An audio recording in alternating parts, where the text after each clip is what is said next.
Broadcasting live from sunny South Florida and the best way to start your Saturday. This is KMA Talk Radio. Life, liberty, and the pursuit of fine cigars. And now your KMA crew. The man with the scoop, William Cooper. Alex the Goat Tavella. And always telling it like it is, Honest Abe Dababneh. I like to smoke them like the Winston Churchill. Like John Kennedy, yeah. Remember Coach Red Auerbach, smoked up for victory, yeah. Well, you can take my wife, you can take my car, but you can't take my big cigar. My cigar. Good morning to all our loyal listeners, libertarians, and lovers of the leaf. Honest Abe here, and we are broadcasting KMA Talk Radio live with my trusted crew, the man they call the GOAT, Alex Tavella. Our man always bringing you news, rumor, and teaser-free, William the Scoop Cooper. And special guest host this week, our buddy, our friend, the man they call the Godfather, all the way from Barcelona. I think it's Barcelona, Spain. I think so. Fred Rewey, the Baconator. Hey, how you doing? Good to be back, guys. It's been a while. Yeah. We haven't been all together for a while. That would be. We haven't. Who's that? Eric Newman? Yeah. I'm going to mute. Take over for a second. Okay. All right. Yeah. Hey, Eric. Little technical difficulties with the other guest. That's all. No big deal. No bigs. No bigs. Abe mute. Abe mute. Abe mute. Abe mute. Yeah. Oh, you're not even on the microphone. That's what I just noticed. Yeah. Oh, there we go. Yeah, because the mic's got a little tap button up top. Too much. Mute. Yeah. Too much. You're not at that technology when input he's on source. Yeah, if you're not, it ain't Yeah. gonna work. That could have got fun in a real hurry. Yeah, it could have got fun, depending on who it was. If you're just joining us, we're trying to figure out Eric Newman's not quite here yet. We're seeing if he's cashed in all of his AOL minutes yet. You're good, Abe. He's got 60,000 AOL minutes and 25 CDs. So we'll get him hooked up. Abe's on it. Abe's on it. Abe Including is free not only nights a and host, weekends. He's the producer. Free nights and weekends. Yes. So, Rui, Spain it is, huh? I am in Barcelona right now. So I took a ship over here from Miami to Barcelona. We stopped at a couple cool islands. Stopped at Casablanca, which is kind of cool. You're on like a European cruise? Is that what we're doing? Well, I mean, it's a tree repositioning. It's when they move the boats over to the Mediterranean for that time of year. So they don't do them in summer in Florida. They move them over to Europe. So that's what we're on. So we figure, well, we're already here, so we might as well stay. So wait, are here you on a cruise ship? Or are you on like the Pinta? No, I'm off. Maria. No, I'm off now. I was on for 15 days. But do you cruise back or you fly back? No, I'm flying back. I'll fly back out of Madrid. Gotcha. So- That's okay. So, Fred, there's still transatlantic cruises then. I didn't realize they still did those anymore. It's literally how they get across the Atlantic. It's a transatlantic. Well, I mean, I didn't think they did those anymore. That's why. Hence the name. Because of trans, you just thought they alienated everything trans. I mean, no, transatlantic is still allowed. It's still Wow.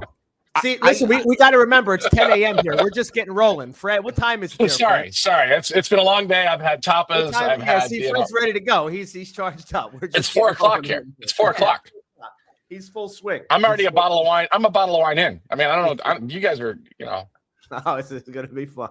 I made a huge tactical error this morning. So I'm in Orlando at an Airbnb, and they got this. It's actually a great place, but they got this huge sunroom. It's a real nice room. So I got up. Oh, it's not bad. It's nice out here, quiet.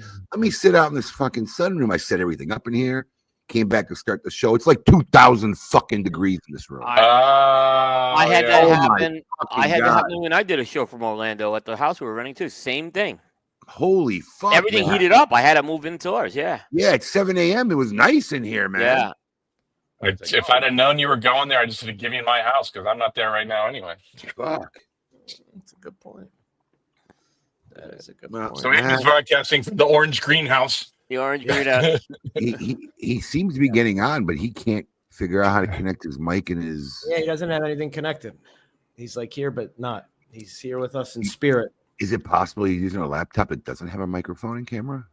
I mean, no. Yes, no, but yes. I mean, it could be. You know, I mean, a Commodore 64 from Radio Shack, maybe. Yeah, he's possibly using floppy disk too. I mean, it's possible. I don't, you know. I don't know. Is he trying to do it on his own? Does he not have help? He's probably home. Let me give him a call again. Let me see if I can FaceTime him and walk him through it. Yeah, or maybe if he's having trouble with his laptop, he can just get it on a iPad phone. Yeah. Worst case scenario. Yep. I don't know. All right, so Rewey, I'm interested here. So repositioning cruises are awesome. You got to fly back from wherever they go unless you're going to sit there for 6 months. You can't beat the price. I was going to say, is it generally? I would assume it's probably cheaper than hopping a. It is. Although this one was pretty full, so I don't know how much deals there were. But so it's the first time I've been on a Virgin cruise. That cruise line, because they only have like 4 boats. It was great. They don't have restaurants. Or excuse me, they don't have like a big dining room. They don't have a buffet. They have 20 restaurants you go to, little ones all over the ship and stuff. And it's a good staff. I mean, there's a lot I liked about it. No kids. That was cool. I mean, who am I offending? There's no kids on this show. I mean, who am I offending? Absolutely. Listen, a little vacation, no kids, and no kids around is a nice. Yeah. It's a nice thing. The wine is great in Spain. I've had Spanish wine. I really enjoy it. It's the food, the wine. Yeah. So we're in Barcelona. We're staying here for 10 days. We'll leave Tuesday. And then we'll go to Madrid for 10 days. Although Albert, who used to have cigar rings, Albert Monserrat, has been taking me different places. And he decided that we had to get black ink paella. And the only way we were going to get good one is to fly to Menorca on Monday, just for the day, for black ink paella, and then fly back to Barcelona. So that's what we're doing Monday. So, black ink paella, like squid ink. Yeah. He likes the place that's in Menorca. So we're going to Menorca. Whatever he says. He's a foodie. He's like Raphael. He's a big foodie. Probably not as much international as Raphael is, but definitely in the same wheelhouse. We're all in the same wheelhouse as far as food. So, hey, if he says go there, we're going there. I've had the rice and the spaghetti with the black ink. I mean, so the paella comes out black basically when it's with black ink paella, right? It's the same deal. Okay, wait. Can you go back to rice and spaghetti like together? No, not separate. Separate. Oh, okay, yeah. It's just black ink. It just gives it a little bit. It's a little bit of a flavor to it. So it just gives it some flavor. Yeah. I've had squid ink pasta. Yeah, I actually like black ink risotto more than I like rice, but paella is still just rice at the end of the day. It's like how much stuff is in it. Risotto can absorb a lot more flavor, but they're both. But we've been eating tapas today at lunch. I had filet mignon on a little baguette. They're like little mini things on a baguette with a big chunk of foie gras on top of it, and I mean, just unbelievable. What an and razor clams and it's just ridiculous the food that they have here. But Fred, rice and pasta is actually really good in a dish I had in Dubai, which is koshari, which is an Egyptian dish. They're like together? Yes, and it's unbelievable. Yeah, and there's other things in it too, like chickpeas and tomato sauce and. I don't know. I'm pretty hardcore about carb separation. I just don't know if I could do pasta and rice in the same. So how do you chase it? How do you chase it? How do you get it in every bite? It's good. Trust me. Here's what I'll say. And I was able, if you find koshari at some Egyptian place anywhere in the world and you have it and you don't like it, send me the bill. I will refund your money. All right. I think you will like it that much. I think there's one around the corner, so I might check out and see to see what this thing is. Well, Cooper, you were a bit of a traveling man yourself. You're just getting back from a Dubai. That was my second trip there. Yeah, and this time I got to see the cigar scene there, which was really cool, which I didn't get to see the last time there. In a very, very abridged version, I'll say, Dubai is a wonderful city to smoke in. Okay, there's plenty of places to smoke. You're not gonna have a problem finding any place to smoke, even if you're not in a lounge. The flip side is the cigars are a fortune there because there's 100% excise tax. So you're gonna pay for it. But the good news again is you could take your own cigars and certainly smoke them there. How many could you bring in? I don't know. I mean, I don't know what the normal custom limit is, so it's a good question. Actually, I didn't bring. Whatever it is, you got in. I got in. Yeah, I got into it. I was toured around the city by these guys called the Leaf Masters, which they own a retail store and they distribute a lot of brands in the UAE. And they were just wonderful hosts. Just great guys.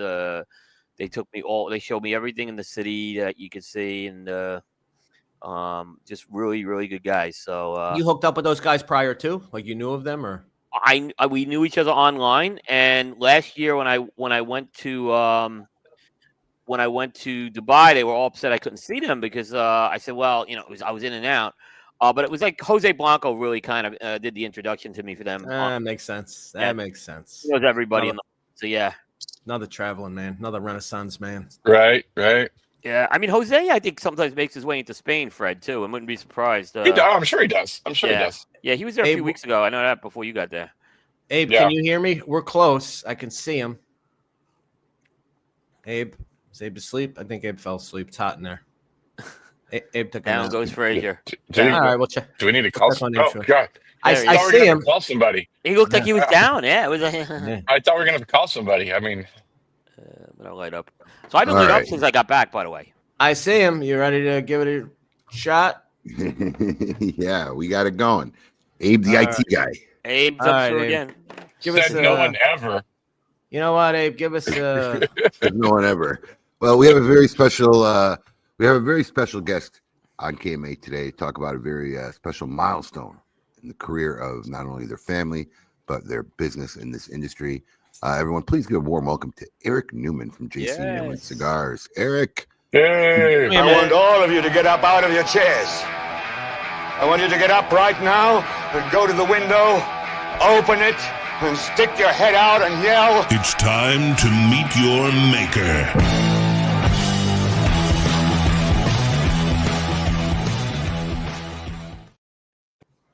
Wow, I haven't seen that segment in a while. Forgot all Yeah, about I it. figured it was a good time to throw it in.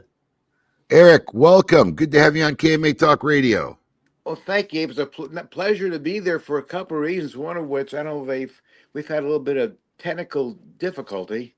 I went on my laptop. I tried to walk through the steps. It did not work. But my famous techie old friend Abe got me through this. We're doing this through my cell phone. So thank you for making chicken soup out of chicken, whatever. So it's a Absolutely. pleasure to be Glad here. to have Thank you. you. Absolutely, Eric. Yep. So, Eric, obviously the president of JC Newman Cigars, third generation family operator, and continuing the legacy of JC Newman Cigars. And you have a huge milestone coming up. It's the 130th anniversary of JC Newman. Tell us a little bit about the history going that far back. Don't I look good for my age? 130? Yes, you do, sir. Hey, this is not the first time we've been on your program. I remember about 7 or 8 years ago, you did a show from our cigar factory. Yes, Which it was is, one of our anniversaries, actually. 10th certainly anniversary was. show it was. Well, now we've turned ourselves into a tourist attraction, but very briefly, as much as brief as I can get, and interrupt me at any time. My grandfather, J.C. Newman, was born in Austria-Hungary in 1875, and in 1888 he came to America in search of the American dream. Everybody's got a story. No, unless you're a Native American, everybody's come from somewhere. So in 1888, my grandfather came with his 4 brothers and 2 sisters, settled in Cleveland. There was a big Hungarian district in Cleveland, couldn't speak English, had to get a job. His brothers became tailors. That's what immigrants did. They made clothes. But he didn't want to make clothes. So his mother paid a cigar maker $3 a month to teach his son how to make cigars, and became a good cigar apprentice when he was 15 at the 1890, and went business for himself in 1895. When he started in 1895, there were 42,000 licensed cigar manufacturers in the United States. You have to have a license to make cigars then, like you do now, in order to pay federal excise taxes. That hasn't changed. Those 42,000 cigar manufacturers from 1895 were the only one left. That's owned and operated by the founding family. In 1954, Cleveland one time had 200 factories, was down to 1 factory, and my grandfather was kind of getting my grandfather was a little guy. And all the little guys were getting kind of screwed by the big companies. The big cigar companies grew their own tobacco. Maybe it cost them $3 a pound, but they would intentionally offer the farmer $6 a pound for them to average down with what they grew. They did that to make it difficult for little guys like my grandfather to stay in business. So Grandpa JC, when he was 78, said, we need to get in the premium cigar business. And in the early 50s, there's only one section in the United States making premium cigars. That was Tampa, Florida. So he moved the whole operation to Tampa, where we've been ever since. Wow. And you guys are now the oldest. I mean, you have been, but you're the oldest U.S. based cigar company in the country, yeah? Yeah, in fact, we're the only traditional cigar factory left. This is our 130th year in business, and there's a lot of history along the way. We've joined up with our partners, an old Tampa family called Carlos Fuente in 1986. I think we heard of them. I think you went once or twice. Sounds familiar. This is my 53rd year in the company. Started in 1972, and the business has certainly changed a lot since then. If you can think about the time, the average premium cigar was a 6 1/4 42 ring cigar. Every factory had it. Go Label had it. Perfect Garcia had it. Bering had it. Garceveg had it, and it was a 42 ring. That was what all the premium cigars were back in those days. Now it looks like a Panatella. So the world has changed. When I started, 95% of the cigars sold, premium cigars, were green, were Candela, were Claro. Nobody smoked natural cigars. Now it's just flip-flop the other way. Unless it's on St. Patrick's Day, nobody smokes green cigars anyway. But it's Why do you think that happened, Eric? The what? What did you know anything that may have caused that to happen? Do you know why? Was there something specific in time that happened that made people just switch? I don't know. Maybe their taste buds woke up or something. Just like now, I'm sure we all smoke occasional green cigars, kind of a novelty act. But tobacco is naturally cured instead of fire cured. It's a better flavor. It makes for a better smoke. And I think over time, people just their taste changed and improved and discovered what a good cigar was all about. And that's why it's probably changed to natural tobacco like it is today.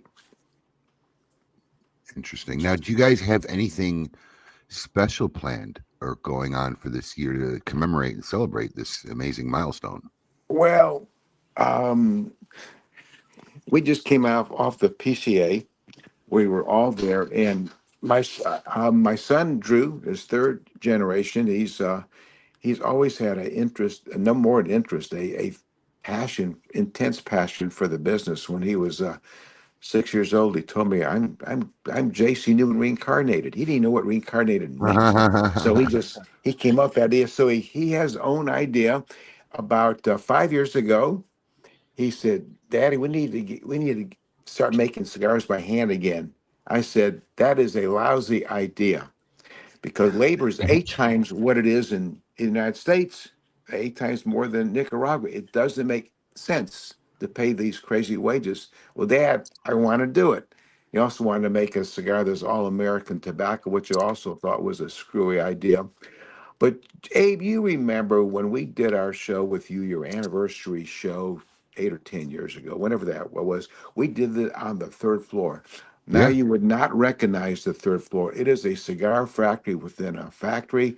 We have 10 Cubans up there. We have we make after each. It's not a really good business model. Each cigar maker only makes like 85 cigars a day. That's not a good business model.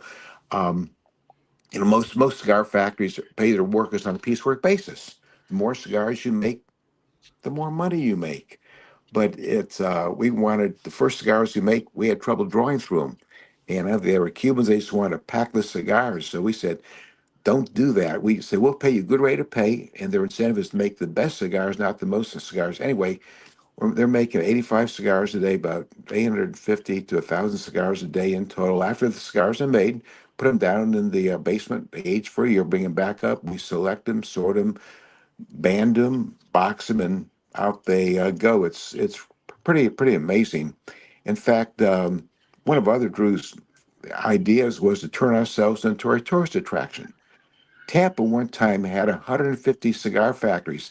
Cigars are to Tampa to what Mickey Mouse is to Orlando, what cars to Detroit, what wine is to Napa Valley. And he said, let's make ourselves a showcase. Last year we had 22,000 visitors. We give tours Amazing. with 4 days, four tours a day, 5.5 days a week, cigar rolling classes, cigar tasting classes. We've become quite a destination. Half the people come through our factory aren't even cigar smokers. They just want to walk back in time and Yeah. see what made Tampa special. No, I loved when I found out you guys were doing that. And I think when we were doing our show there, it was just starting to, catch some traction. And I just really kind of felt that that's an absolute sightseeing attraction. I remember I can't remember one of your ladies there and telling her about the vacation sites like Viator and TripAdvisor, where you could book all your stuff when you go into a city. You look at it. I was telling her you really need to get this on there, because I think whether you're a cigar smoker or not, it's just a cool historical thing. And when you're traveling to a town like that, you're always looking for something like that, just out of the ordinary to visit and learn about, and something cool. It's definitely something cool. So I don't know if I missed it, because I know we started talking about Drew and the generations, but what do you guys have planned for this 130th? All right, you're right. At my age, I just turned 77. My mind wanders. God At bless. times, It's okay. I get so excited. Drew's come up with different ideas. He came out with the American cigar a few years ago, All American Cigar. Now we're making up there a Leroy Neiman. Leroy Neiman, for us old timers, was a famous artist. He painted Muhammad Ali and a lot of athletes, and was a cigar smoker. And he died a number of years ago, but he had a foundation that raises money to support the arts world. And it's all Drew's idea. He contacted them and said, "Can we make a Leroy Neiman cigar, for instance?" And they said, "We'll give all the profits to you, but we have a lot of arts education needs here in Hillsborough County in Tampa. How about if we give all the profits instead of your foundation, we give them to the foundation here for arts?" And that's what Leroy Neiman wanted. So we came up with Leroy Neiman's cigar. We introduced, we have a couple of renditions every year. Then we have a Angel Cuesta. And that was some of the cigars that we kicked off at the show. Drew, he's going to run out of money before he runs out of ideas. He came out with a baseball humidor. He got somebody in Wisconsin to make some humidors for us. It was out of baseball bats. We got some minor league. We got some, actually in spring training here. We got some baseball teams in Florida here in the Grapefruit League, and we got some of their baseball bats. They won't let us tell. Major League Baseball is not real happy with us, so we can't Sure. tell where the baseball bats come from. We have the baseball humidor, and last year or 2 years ago, Drew was making a humidor out of. The NBA had an All-Star game in California, and they took down the museum. We bought some of the plankings in the floor. We made humidors out of that. So Drew is certainly thinking outside the box. So most of his new items were made in either the new humidors or cigars he's making on our third floor here in Tampa. But Abe, you've been through our factory. Part of our tour deal is we're making cigars and also on antique cigar machines. My grandfather bought in the 1930s, and there's nothing made in this world today. Forgetting cigars, any widget made today, it's made on the same machine that was made almost 100 years ago. These are the same machines that my grandfather used in the 1930s. And you even think about cigars that we're making or anybody's making these days, whether it's in Dominican Republic, Honduras, Nicaragua, making a product today that was essentially made the same way in the 1800s. That's unheard of in business today. It's not a good business model, but everybody's doing it. Most 98% of the handmade cigars that you sell or are sold in this country are made in Honduras, Nicaragua, Dominican Republic, low-wage countries because of labor. But still, in itself, it's amazing. You think that your customers, people love cigars.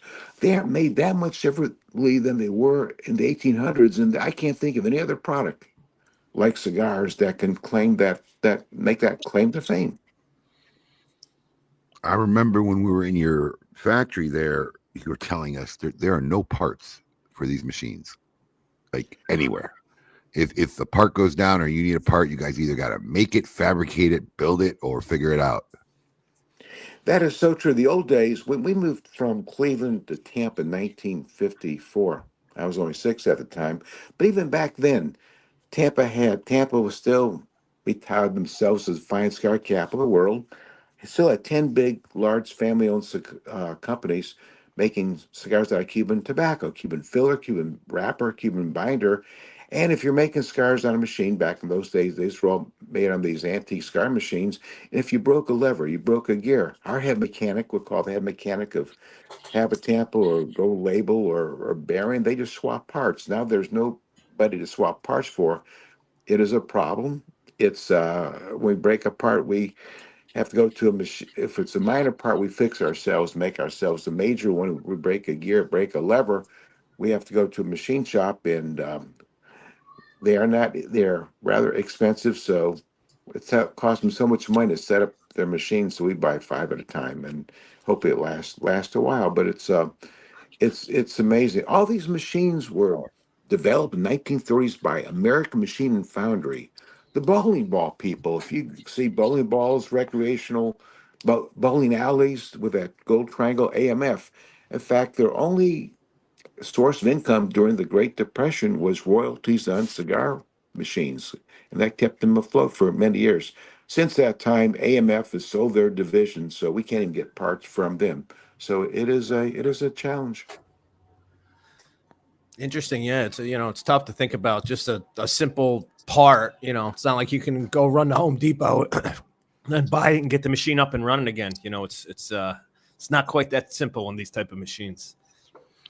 I'm staying at an Airbnb, Eric. I'm in Orlando, and thank you. See you good. That's if I lose you, it's because I ran out of power. This outlet that I'm using out here seems not to have electricity going through it. Really? So Good. I'm going to switch it. So I thought it's because I was I'm doing this interview on the phone, which is probably not the best way, but No, you sound good. You sound all right. Yeah, you sound good. Yeah. Yep. So give me a second. Let me just try to power up because I didn't realize till I just got the warning that this outlet I've been plugging into doesn't have power. No worries. No worries. We'll keep it rolling. Yep. especially with the A-team you have behind you. Oh, we try. Eric, I'm smoking the Diamond Crown, thank you. and this is a very special cigar to me because Stanford Newman, your father, was born on June 12th, 1916. Correct? You have a great memory, or you did your research, or both. Well, there's a reason for that. Well, I remember it was said on some social media years ago, and my grandfather was born June 12th, 1916 as well. How about that? So every year since I found that out, the Diamond Crown has been my smoke in honor of my grandfather. I just thought it was so, and my grandfather was a cigar smoker as well. So it was pretty cool to find that out, actually. And this is just a very special cigar to my heart because of that. Oh, that's awesome. Yeah. That's Well, cool. it's funny. We've been partners with Fuentes in 1986. Everything's got a story. And earlier he was talking about some of our history. Business in the 1970s, when I got in business, was good. Then the 1980s, all you are younger than I am, business really sucked. It was awful. The industry was going down 4 or 5% a year. The only way we or any cigar company in the 80s could maintain their business, go out and steal their competitors' customers, which we try to do. And our competitors were trying to steal our customers. The business was just going down and down and down. And that was an issue we had in the 80s. And in family, another issue we had was family businesses. My grandfather had 4 kids. My father ran manufacturing, my uncle ran sales, and the sisters collected dividends when there ever were dividends. But we're earning dividends because you have to have profits to make dividends. So in 1986, it was decided that we're going to stay in the business. The 80s also, you had a third generation in the 70s, 80s of Newmans coming to the business with wives, with kids. and they needed more and more. At the time, the business was able to yield less and less. It did not have enough room economically, financially, to allow 3 generations there. So it was decided if it's going to stay in the business, one side of the family had to buy out the other side. So my father owned a third, and we bought out 2/3, bought out the relatives. They got the money. In 1986, we got the debt and the opportunity. And it was like 6 years before we quit losing money.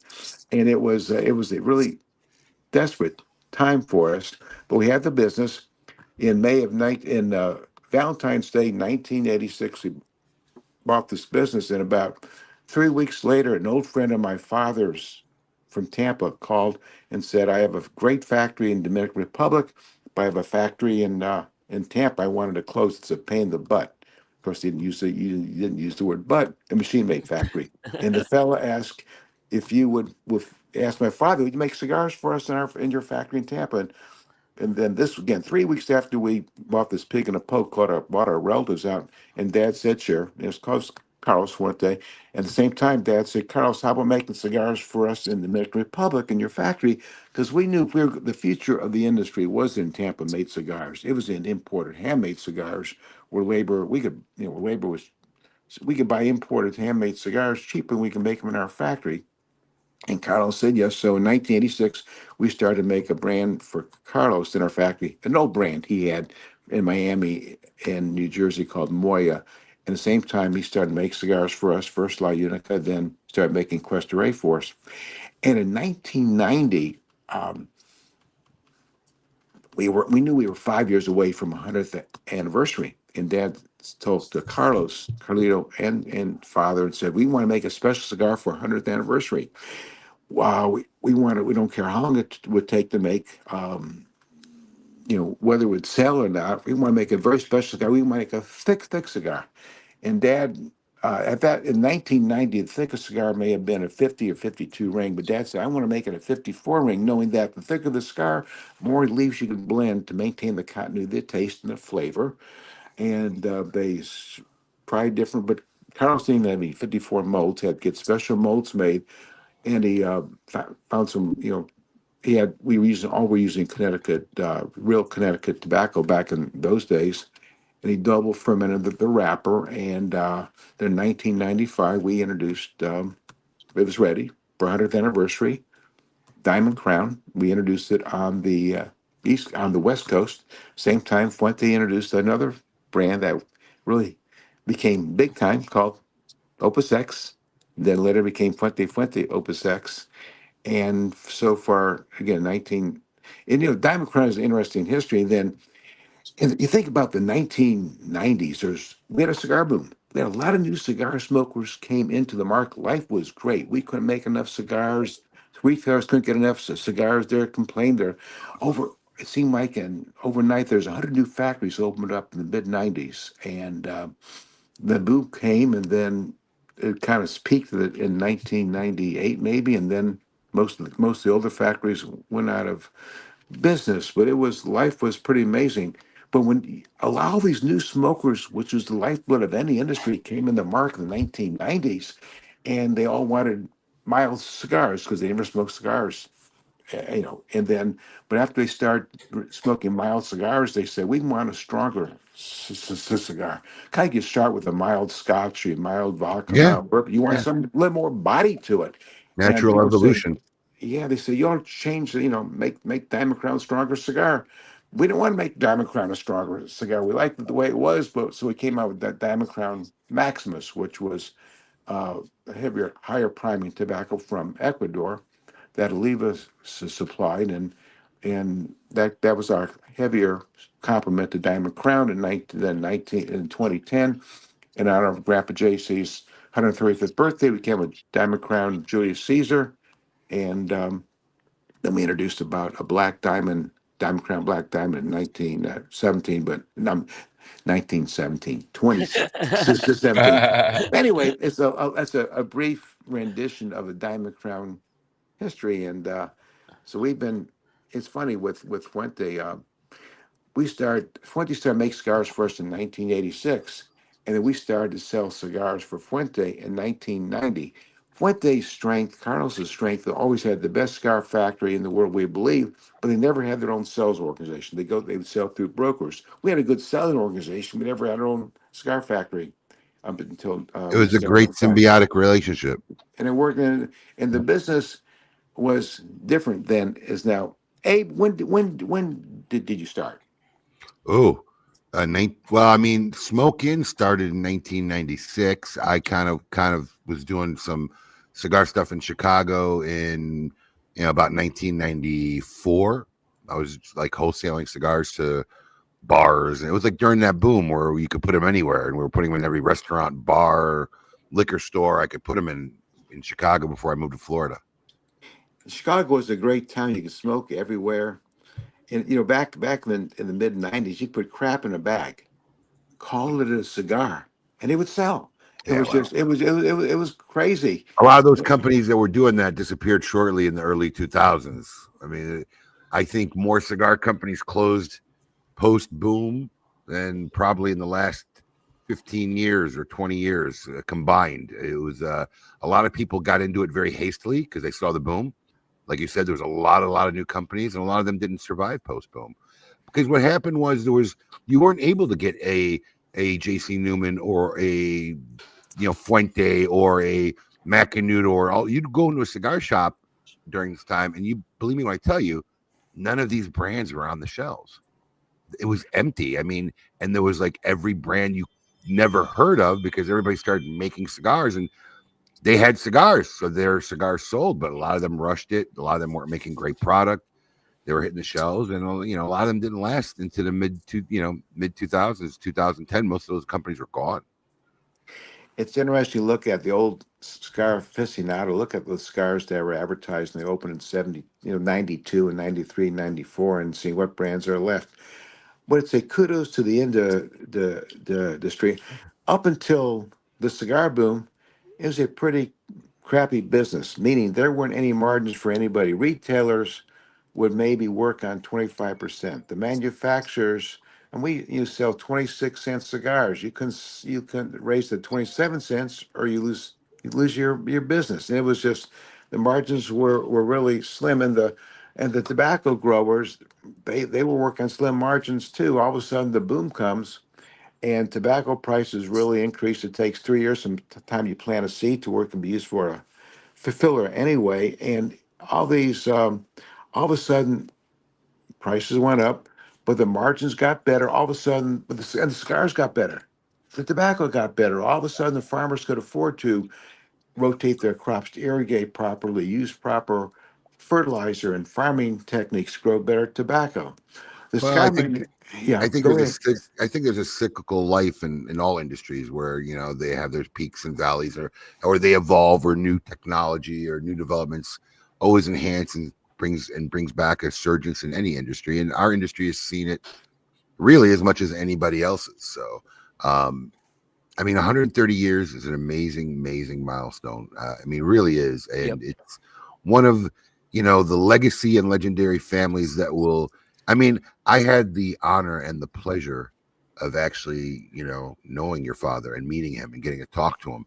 And, the name and the family will be here and be talked about probably long after we're gone. And that's an amazing thing. And everyone here at KMA Radio really want to congratulate you and the whole family and the organization on such an incredible milestone. And hopefully our next big anniversary, we can make the trek and come up down there and do another broadcast from your factory and see all the things that have changed since the last time we've been there. I wish you would come up, but you would not recognize the place. We built a cigar workers park across the street, and now we're renovating an old boarding house on the other direction, on the other side across the street. I remember you talking about that project when we were there last time. Well, we've taken a page out of the Fuente playbook. We do not rush the hands of time. Right. Coop knows a lot about that. He's lost a couple of bets on that. Yeah, no more bet. I'm not making any bets, Abe. Well, people say, Eric, when is it going to get open? And I say, it's open now. You look into it, you can see right through the place. It's an old building. Yeah, one of the first rebarbs in Florida, and it's originally it was a restaurant, a bar, a grocery store, a hotel, and a brothel.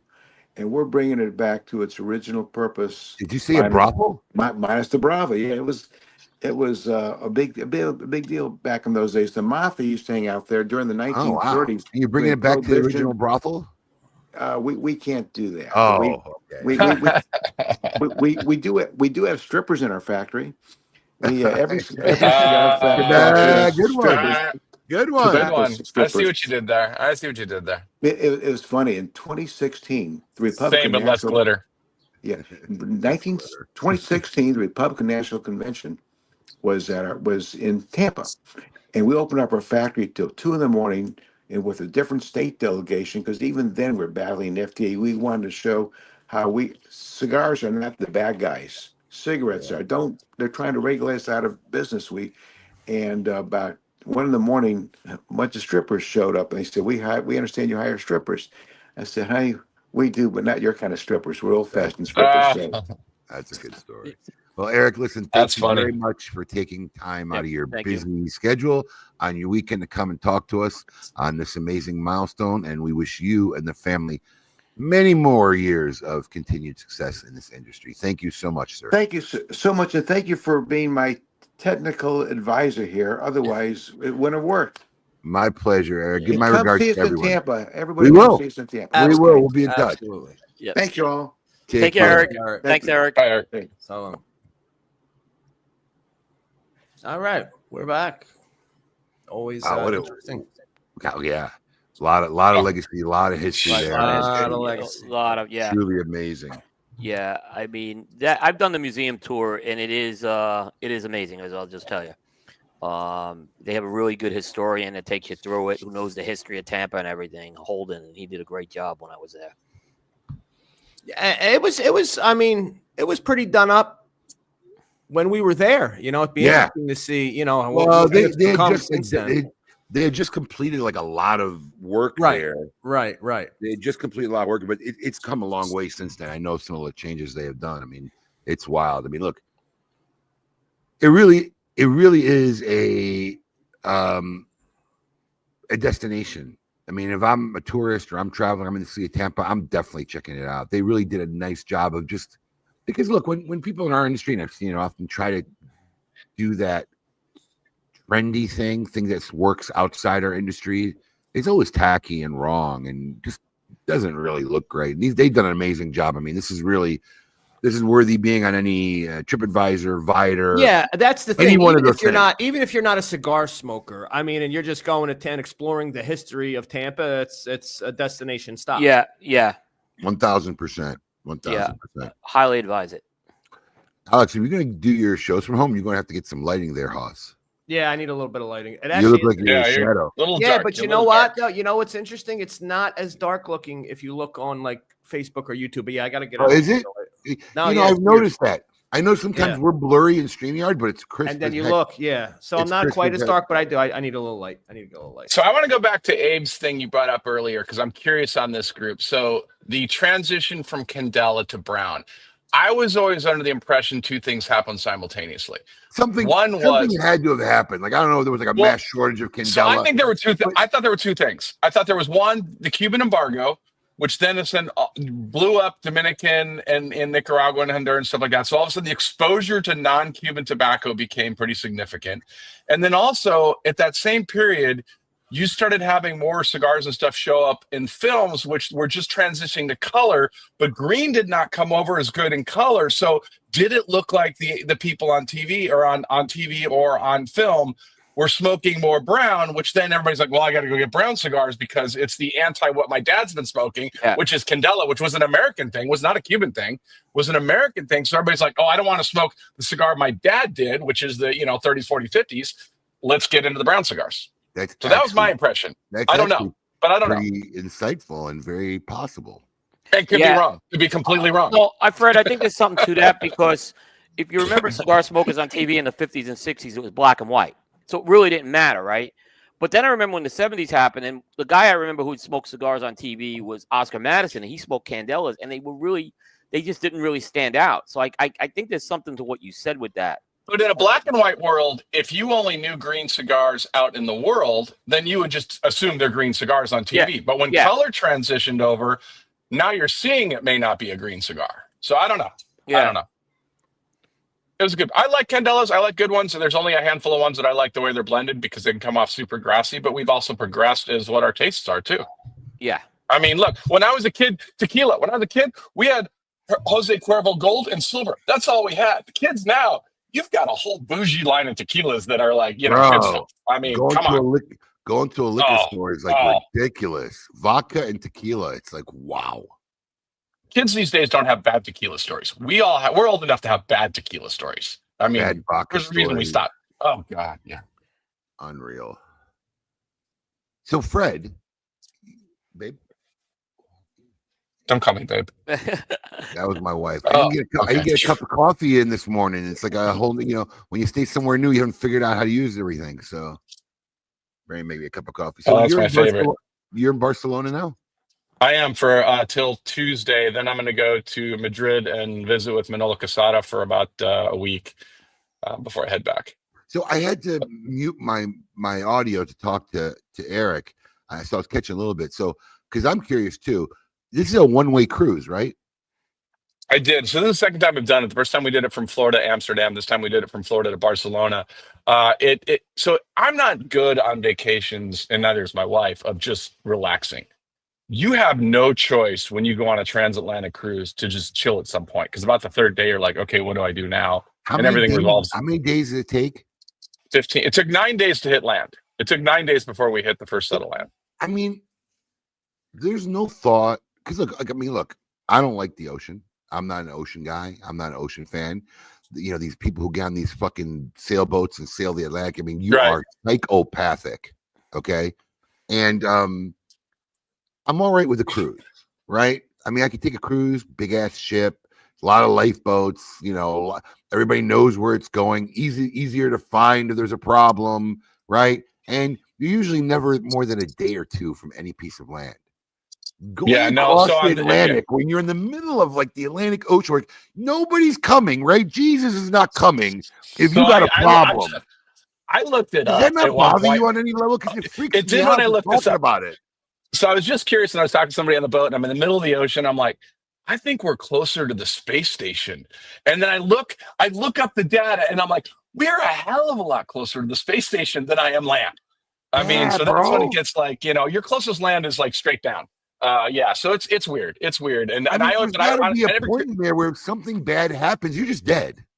Well, so I got this rule, like I have to have a balcony because I saw Titanic. I'm not waiting down in the bar area for my lifeboat to become available. I'm like, I want a balcony room. Shit goes down. I have the ability to jump off a boat. I'm not waiting down in the little caged area for when you're done, the VIP kids getting off, so. Yeah, but it's real. It is.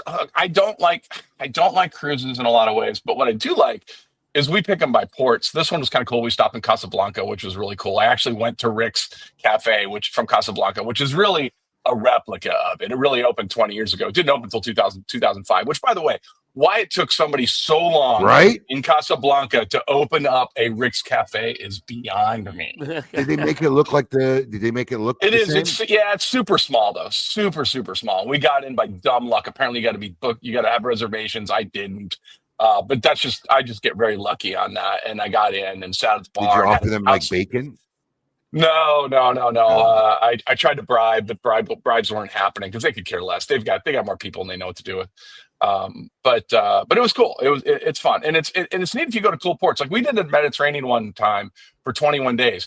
You went to bed, you woke up in Croatia. You went to bed, you woke up in Turkey. You went to bed. And that's cool. Kind of a cool way to travel. You unpack once, That's cool. And you can't beat the price. You cannot beat the price of cruises if you want to cover ground. You just can't. Especially if you live in Florida. Oh, well, yeah. Then you could go last minute and get in. Yeah. I mean, if you're willing to jump, if it's Thursday and you're willing to jump on a cruise boat on Saturday in Florida, you're going for 30 cents on the No, but you know what, Fred? Some of them are not even that. Some of them are 2-3 weeks, a month out, still on those last minute sites because they need the time. I gave out because they think you're going to drink. They think you're going to drink with a 90-day ticker. So I mean, they got 90-day closeouts. That's what I have. I have a site that I go to on there, and I get them. And this one we paid a little bit earlier because it's like there's only one shot at transatlantic. I mean, it's like it's going to be over here for 6 months, then go back. Right. Oh, the ship's going to stay in port for 6 months and then head back? Well, no, it's going to do. So they move them because like they won't be in Florida during our Florida summer. They go to the Mediterranean and then they move them back. Yeah, they'll bring them back over to. It's not like there's no cruises, but a lot of them come over here. And now that you're in Spain, how many days? How long are you staying in Spain? Total of 23 days, I think, in Spain. Really? Yeah. It's like a long ass trip, bro. Well, you're already over here. I got internet. I'm still on the show. I mean, it's like summer camp that kids take. But do you guys not like, Joe, we joked about the IT thing earlier, but it's like, do you not think of modern technology that I'm sitting right now in Barcelona, Coop's, and God knows where Coop is, and we're all talking in real time on a show on our laptops. I mean, it's amazing. What a world we live in. Absolutely. Yeah. With a few hundred people all over watching too. Yeah. Crazy. Right. Not too and shabby. that gives you the confidence to get on a ship and go across the transatlantic. Right. Well, yeah. I mean, honestly, I just don't think I could do it. I think psychologically it'll get to me at some point, especially about day 4. Right? Day 4 of not seeing any kind of land, I think I'd start. Yeah, you just at some point you just kind of go like, okay, there's water. There's a lot of water. Yeah, you just kind of tune it out, and you're hanging out, smoking cigars on the ship. That's all I cared about. How many cigars should I bring? Have you ever looked or researched or found out like if you're like halfway there and something goes wrong, what the protocol is? No. Why would I look that up? What is wrong with you? No. Can you imagine looking it up and it just says you're fucked? It probably does. I mean, there's no Coast Guard nearby. There's no. No. I mean, what's the got a better shot of Martians coming down and saving you than humanity. I mean, really, how fast can somebody get to you? I mean, it's just maybe there's another cruise line that's a day away from you if you're lucky. I mean, there's no Coast Guard coming out there. I don't know where the aircraft carriers are, but yeah, you're probably you're done. You're done. Yeah, can't do it. And I don't know. I've counted the lifeboats. There's like 3,000 people on the ship, and I'm like, do we? I saw Titanic. Do we really have enough lifeboats? Because I'm not seeing a whole lot of lifeboats. It never looks like there's enough lifeboats. It never looks like there's enough. I say the same thing. I upgraded the bar tab, but maybe I should have upgraded the life. Is there a lifeboat package I should buy when I get on this thing? That's so true. I feel like if I go on a transatlantic cruise at this point, like talking to you, I need to pack an arsenic pill just in case everything goes bad. Go out. You know what, Alex? I'm going to tell you something. You're 1,000% right, because I'm going to tell you something. What freaks me out the most is how you would die. Plane crash, things, explosion. You're dead, bro. You will. Something goes bad, something goes down short of the ship exploding. You're going to live for a while, bro. Yeah, you're going to live miserably for like a while. It's not like you're just going to die. What? I mean, like, I couldn't think of a worse way to go. We did have a fire on the ship too. Literally at 11 o'clock at night, I'm lying and the alarm comes on, a fire in the incinerator room. And they're, it's in code, but you know what it means because they say fire in incinerator room. So it's like, okay, we all know your code sucks. So then a second announcement comes on, like probably about 5 minutes later, that said, crew scramble, deck 3, 4, infirmary area or whatever like that. I'm like, okay, shit's getting real because they're scrambling crew now. So I'm waiting for the third announcement, which is y'all need to go back to your cabins, your designated lifeboat area. And I'm like, oh, do not do that third announcement. I'm telling you, it's why I've looked at transatlantic cruises. I won't take them, man. It's just I think I just freak out. I mean, you know what? You're more in danger driving to work in that traffic than you are on a cruise. I-95 is like a life-threatening experience on a daily basis. It's an F1 race. It's an F1 race. It's just the thought of being lost at sea, man. It's got to be It's not Gilligan's Island. It's a giant boat with technology. No, I'm just in the middle of the sea. Listen, I have a rule of thumb, right? If I go out, like we're in Florida, friends got boats, we go out in the water. Right. You can never take me out further where I can't see land. I agree with that. Because listen, I'm not going to make it, right? If that ship goes down, but you think you could. But at least I know I'm going in the right direction, right? Right. I got a shot at where I know I got. Right. I don't want to be swimming out towards the middle of the ocean. But at least I got a target. Right. I got a target. I need to see land. That's my rule of thumb. I have to see land. That's it. I'm just going to Anyway. follow the Sharks. I'm just going to follow the Sharks. Follow the Sharks, right? They're probably going someplace good. All right, guys, we're going to take a quick break. Let me get ready. Let me see. It's been a while since. Oh, wrong. Here we go. All right, we're going to be back with more KMA Radio in hour number 2. Don't go anywhere, folks. Keep it lit.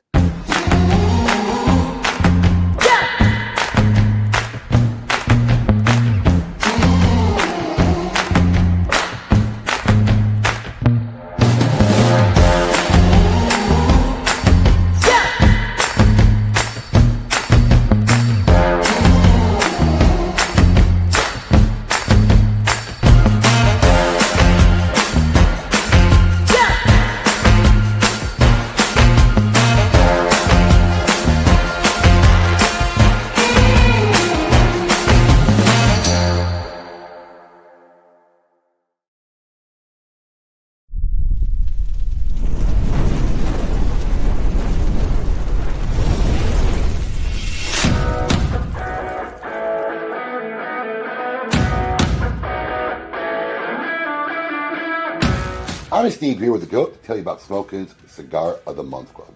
Alex, tell our fans out there why our club is the best darn club out there. Absolutely. I'll tell you why. Because every month I personally handpick 5 premium cigars.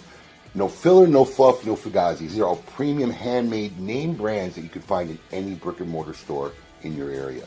All delivered to your door for $34.95.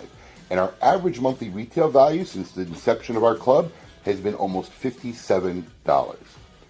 Another great feature of our Cigar of the Month Club, Alex, tell them about the ease of our Cigar of the Month Club. I'll tell you, I hate subscription services. It's always a pain to cancel them, turning them on. We've made it super simple. All you gotta do is log into your account. There's a little green button there. If it's green, you're active. You want to take a break, you're going out of town, simply hit the button and you'll deactivate your membership. Want to turn it back on? The exact same easy process. You can turn it right back on. We've made it that easy for you. Another great feature is our Double Down Club. Alex, tell them about the Double Down Club. We had so many of our members reach out to us who really enjoyed our selections every month that they wanted to know there was a way they can get 2. And we've made that very simple. With a simple check mark, you can get double this great selections every month and save $10. Does our club have perks? Of course it have perks. You want to tell them about the perks? As a member of our club, every month there's a special discount code where if you like any of the selections, we will offer them to you, so you want to come and get some more, you can get them at a special discounted rate for our Cigar of the Month Club members. And finally, expedited shipping. Tell them how fast we get the stuff out, Alex. We get the stuff out on the 28th of every month. Our membership bills on the 28th, and we get every member's package out on the 28th if it's a shipping day. 5 great reasons on what makes Smokin' Cigar of the Month Club the best club out there. Check it out. Peace. Hey, I really appreciate you doing the video with me. Thanks. Oh, yeah, you're welcome. I mean, you didn't let me get a word in, but What? Well, great. It's perfect.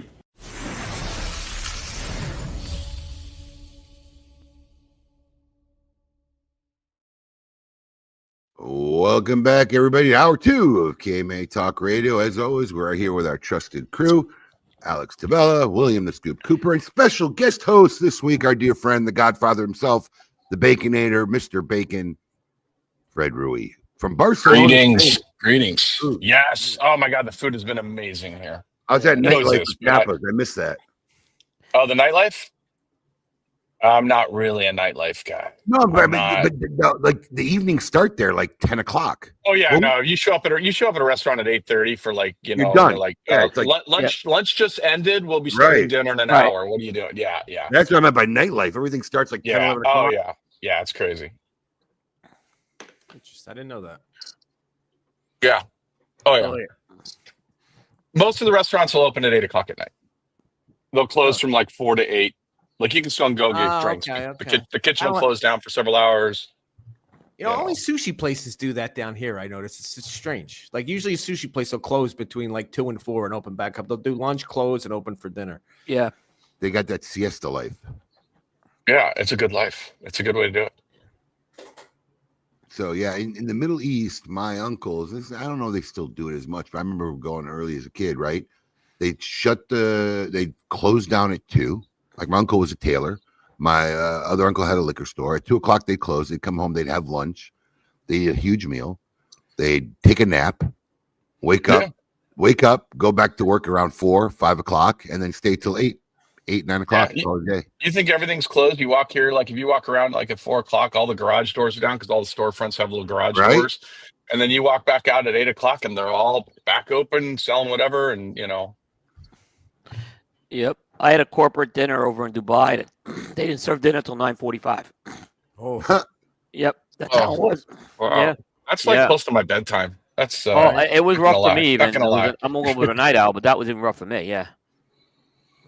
Yeah, right. Albert. So I mentioned Abe, you're on mute. So Albert Monserrat, I don't know if you know him. He used to have cigar rings. He sold cigar rings, but he made the bands for, almost everybody. Right. And so he lives here. So he's been taking me all over, and he decided that we needed black ink paella. And what we need to do Monday is we need to go jump on a plane, leave my apartment at 6 a.m., jump on a plane to Menorca, have that come back at midnight to Barcelona. So that's going to be a lot. Like the guy you want to visit when you're traveling. Oh, 100%. He knows. 100%. Clearly. Oh, yeah. Yep. Yeah. He knows all the places. So Spain is very anti-smoking in a lot of ways as far as in the restaurants and stuff like that. But you can smoke in public, which is kind of cool. So if the restaurant has an outdoor, like a lot of the plazas have tables they set up in the middle of plaza. You can light up a cigar there and nobody even looks at you. It's great. I'll just light up a cigar and the table's right next to you. No one's even, you don't get the evil eye from anybody. No one cares. Perfect. Dubai was old school. There were smoking sections in restaurants. Oh, the Middle East, yeah. Yeah, it was. Indoors. I remember after dinners. Yeah. I remember after dinners when I go back visiting home, I was probably 12 maybe. And after dinner is a very typical thing. There's a black coffee. It's like their version of espresso, right? Are you talking about Turkish coffee? No, not the one with the black sediment. This is just a version. Okay. There's a version they keep in a thermos. Okay. A hot pot. They make usually in the morning, and you just take shots of it throughout the day. So there's actually a service there. My uncle had a tailor shop. There's actually a service there that every morning the guy would bring him 2 hot ones and take the ones from yesterday, because as people would come in to shop, my uncle would always pour him a little shot. Everywhere you go, they give you this little shot of coffee, right? And it's bitter and it's got spices in them, but it's they call it black coffee, literally in the Middle East translates.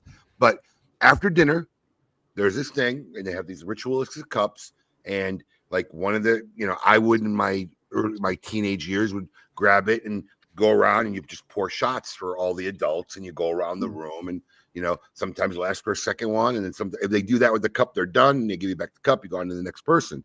And there was a tray.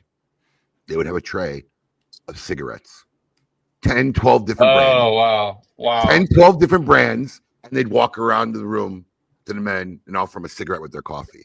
The cigarettes is not a joke over there. It's a little different now, but that's how it was when I was growing up. Look, we're old enough to remember smoking on planes. So, let's not.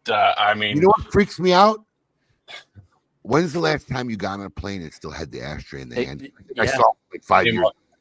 Yeah, but they were around a long time, long since. I know, but bro, 5 years ago, they still got a fucking ashtray in the fucking arm, man. That freaks me out. How old is that plane? How about having ashtrays in your car? And you're listen. Listen. Yeah. If Air Force One is 40 years old, what shot do the planes that we fly on have? Clearly that there's no rush to upgrade planes. Right. I don't know how on planes they decided that row 12 and forward you could smoke, but row 13 you were fine. You're in the non-smoking part of the plane. Right? They had a smoking section on the plane, man. Yep. Yeah, I don't want to research how they retire planes or service or maintain. I don't even want to know. It's like not knowing what goes on in a kitchen. I don't want to know. Oh, I want to know the kitchen. I want to know the kitchen. I want the place. I need there ever again. I want the plate that is literally the kitchen that is 1 point away from being shut down by the Food Commission, because that's the best food. That's like the pan that I want. 120-year-old woman in the back in the kitchen that's been cooking the same thing forever out of the same pan. That's what I want. And salmonella and E. coli, sure. The average lifespan of a plane is 30 years. Yeah, this is why we don't go on the internet live during the show. We don't need to know that. 30 What years. I'm curious is, So it's like driving a do they just 1995. retire them at 30 Honda. years, or do they wait till they determine, well, this one's not safe to fly anymore? I'm sure there's signs. Like crashing? What I mean, is there an intermediate sign here? I mean, That would be a sign, Fred. Yes. Okay, That so would be a definite sign. apparently they have cycles. Like, okay, narrow body jets like Boeing 737, Airbus 320 are often designed for around 50,000 flight cycles, while wide body jets like Boeing 747 are for about 30,000 flight cycles. okay, I feel like when I buy a used car and there's an odometer that no one fucked with, I feel like when I get on the plane, that odometer should be there for me to see when I get on the plane, like how many flights into it they are. Yeah, it's Like all of Spirit Airlines, probably bad. We could do a whole show on what scares you about travel. Jesus. Oh, yeah. Yep. Literally. They're 30 years. I mean, it's like getting off the plane, going to Hertz to pick up a rental car, and all they have is 1995 cars there. Yeah. I mean, it's Yeah. literally. Here's your Datsun Honeybee. So that means in our whole lifetime, we'll be lucky to hit 3 generations of airplanes. Of planes. Right. That's what I think about it. Yeah. Welcome to the feel good segment of the show. Right. You know, who'd think you see more popes than planes in a lifespan? Oh shit. Oh my gosh. Pope or plane? How many of you lived through? Oh my gosh. Oh man. Oh my Sadly, gosh. it's about how many times you might see Haley's Comet in your lifetime. Well, it's only like twice as your best shot, right? Yeah. It's I think almost getting on a plane, a different cycle of the plane. Right. 2, 3 if you're lucky. Wow. Yeah. I mean, I already saw Haley's Comet, and that was what, 30 years ago? So that's probably the only time. 86, right? I mean, It was 86. was it? I believe it was 86. It was a while ago. I want to say it was like 96. Alex is looking it up. No, 86. I was in college. It is 86. I was Okay, in all college. right. This was a big deal. Yeah. I mean, there's a point that we get to see the residue from it. Like that No, comes the by good- more. well, look, Coop hosted the Haley's Comet party. Right. He had some fruit punch and some Doritos. The good news is we can all catch it again in 61. Coming back in 61. 40? I'll be 90s. 90s. I gotta make it to 100. You got a shot. Yeah, I got to make it to 100 then. Yeah. I gotta make Alex. it. I mean, here's the thing. If I make it, I won't be able to see it. I'm going to be 100 years old. I know. I'm like, I hope I have a clean diaper on that day when Alex, if I'm still alive, just put one of those little glow stars at the top of my ceiling Yeah, in the look, restroom right, or whatever. right. Here it is. Yeah. I won't know. Wow. All right. It's time to test our musical acumen. The fine folks over at Avo Cigars likes to join us every week here on KMA Talk Radio and see how good we know our music. It's time to name that jam.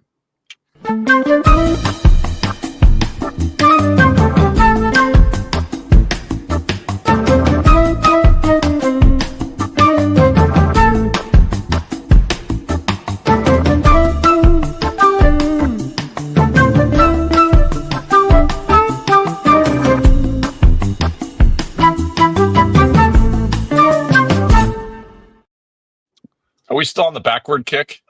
No, we're not on a backward kick. Oh, This week, okay, all right. luckily for you, I have some general rock music trivia questions for you guys. I want to see how you guys Oh, no. Okay. All right. Here we go. Question number 1. I got a couple. Question number 1. According to the Animals, where is the House of the Rising Sun? New Orleans.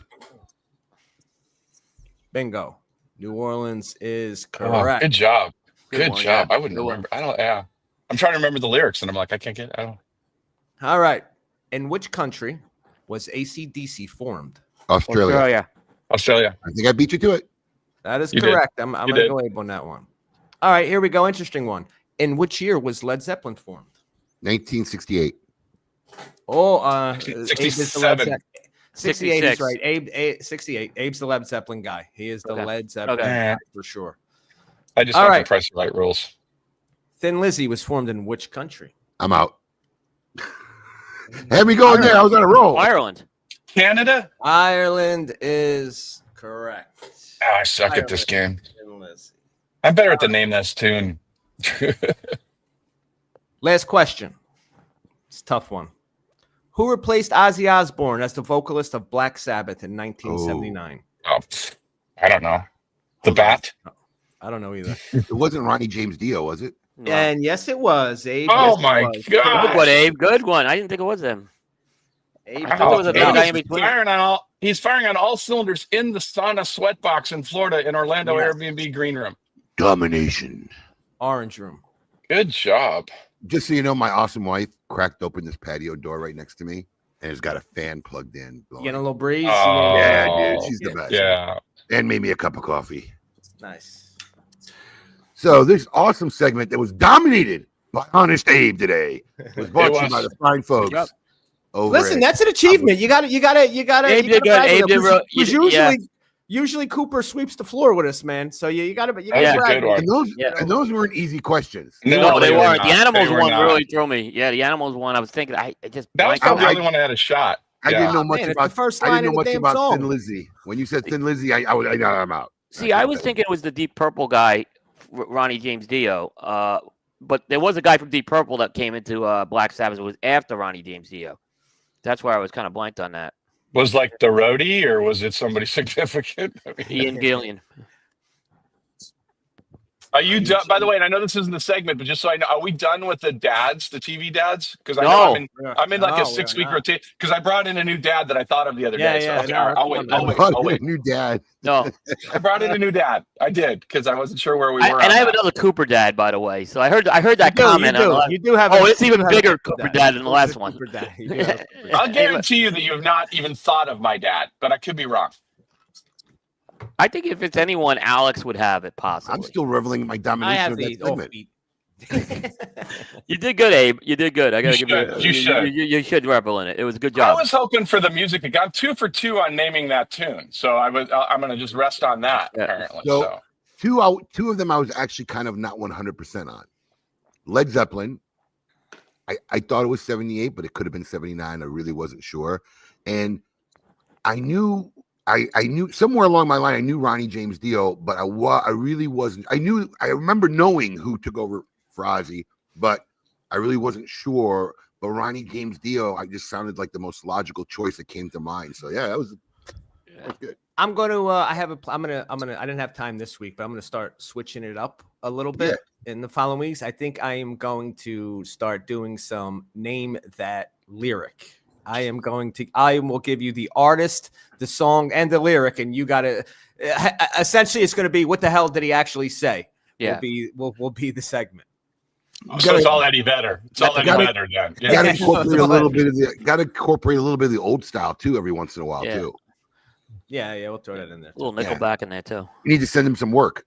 It's just easy. That's the thing, right? I got to get some. I know. So that's Right, it's out of my hands. In your I free will- time. In your free time. No, it's just we No, had the the guy video who does guy the chops segment. it up, and I send him like the spots this time to this time. With this stuff, it's easier. I just do it. I don't have to depend on. But he doesn't know the questions.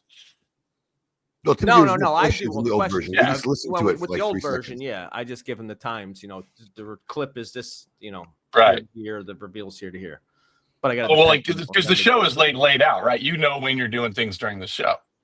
Yeah, but no, I'm saying when we're doing Name That Jam, I have to have it's like a 6-7 second clip. I'll just send him the timestamp. We have one of our IT web guys, puts the With the graphic trivia guys. stuff, I just do it myself. I don't have to depend on anybody or. Yeah. I can handle that. The when you do your big event, your main event in Florida, which is awesome, and this year was great. I remember the first year when Herclots couldn't hit the plane, and Abe says, "Hey, there's a chance Herclots can't get on the plane. Can you sub for him?" I'm like, "Yeah, no problem." And then Abe sends me the spreadsheet that showed what the timeline. I've seen. I'm looking through this thing, and the first thing I do is call Herclots and say, "You better get on that effing plane." I'm like, "What the hell?" I've been with Michael when he's doing the prep, and it's an enormous Michael's the amount best. Michael's the best. He's the best. He's the best. And then, like I said, we were going on the plane back, and he's working on this stuff. So I mean, he does hard. his homework. Oh, it's hard. I don't. That would be tough. You had to do that.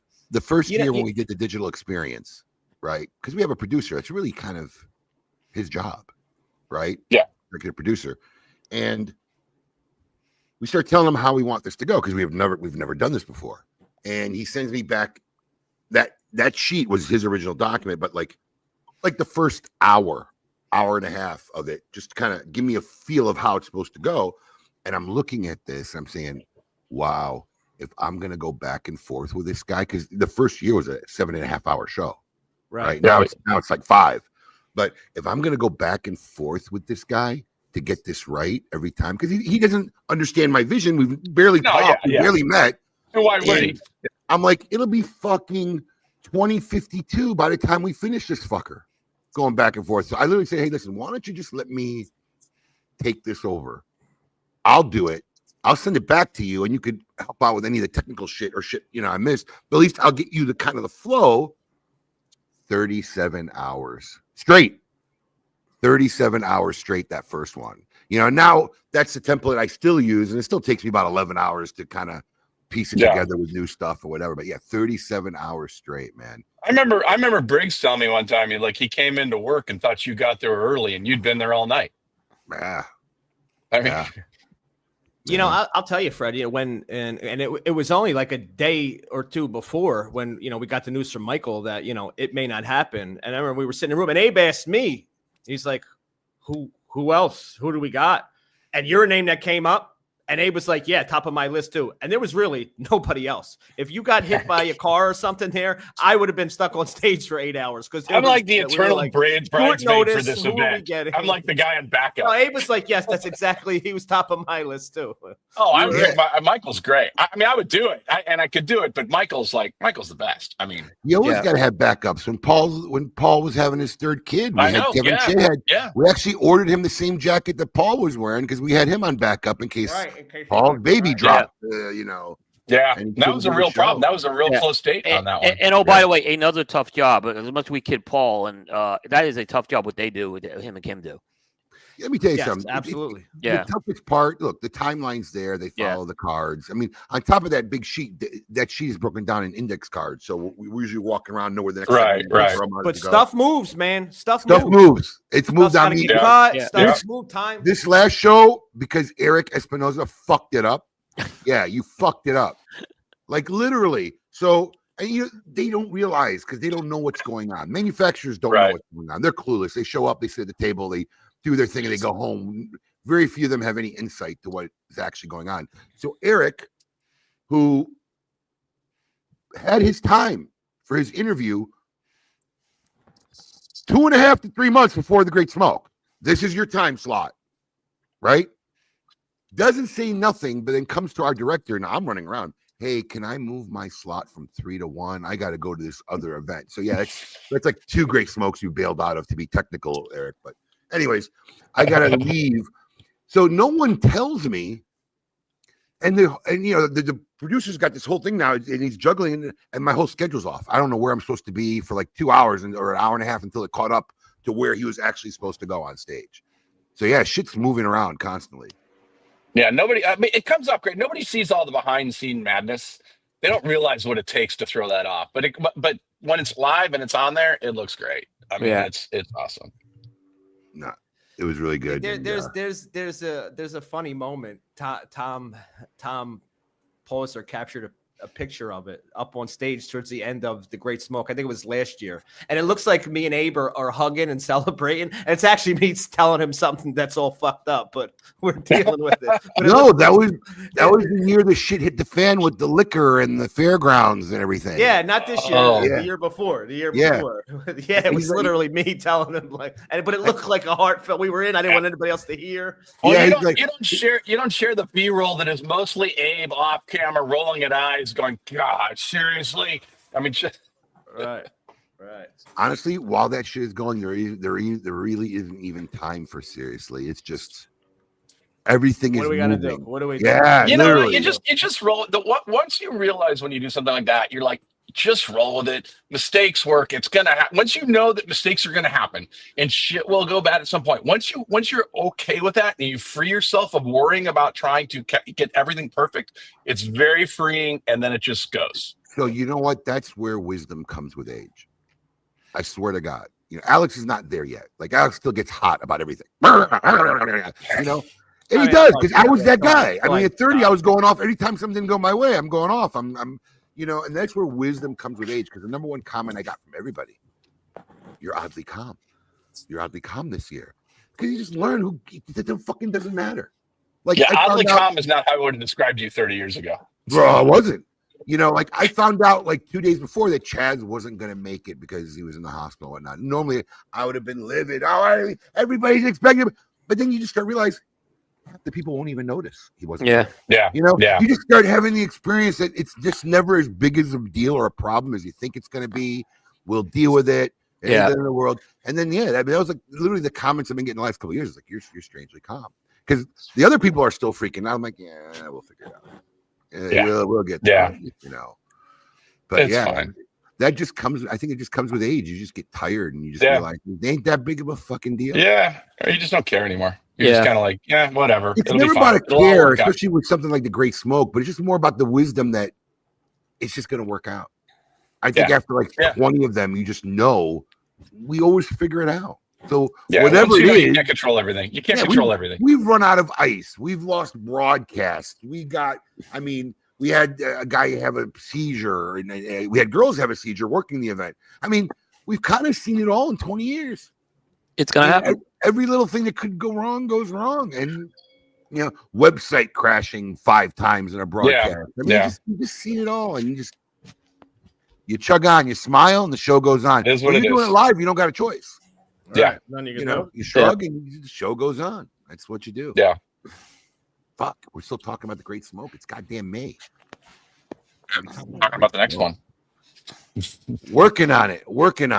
All right. Coop. Yes. How's news this week? Not heavy, not light, kind of medium. Still boring or anything good? A little on the boring side, I think, this week. I wasn't doing handstands. We got have a few Fred things. to spice I think it there's up. one really good story. I think there's one good. Just tell me there's no more Year the Dragon shit out of what? anybody. That's all I'm I gonna care tell about. you. I'm going to tell you what I want to do. I'm with you with that.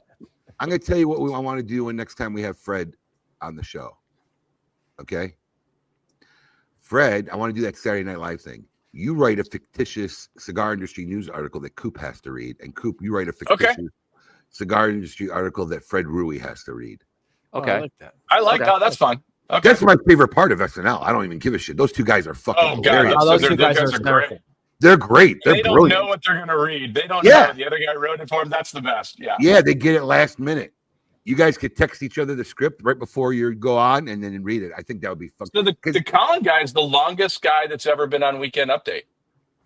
Oh, He's really? good. He just surpassed the longest. Yeah, he's the longest one. I mean, good. if we don't do good, I know a podcast that does fiction on a regular basis. So, Ooh. Hot take. Ooh. Hey, Jess, we need that in a real format right there. oh, please put it in there. Jess, we need that yes. in a real Please format. put it in there. Yes, please put it in there. Oh, that is awesome. You kind of whispered it, though, Coop. You got to be a little bit. We got it. We can always. We can. We'll bump it up. Yeah, We'll bump up the audio. Right. we got AI now. Not a Yeah, problem. we got AI now. Yep. All right. It's that time. It's that time to find out what's going on in the cigar industry with our good friend, William Cooper. It's time for the Scoop with Coop. Hey, yo, what's my theme music? The Scoop with Coop.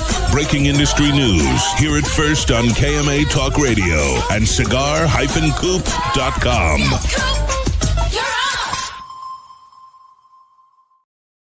Okay. I just got to show this, especially if you're dog people, right?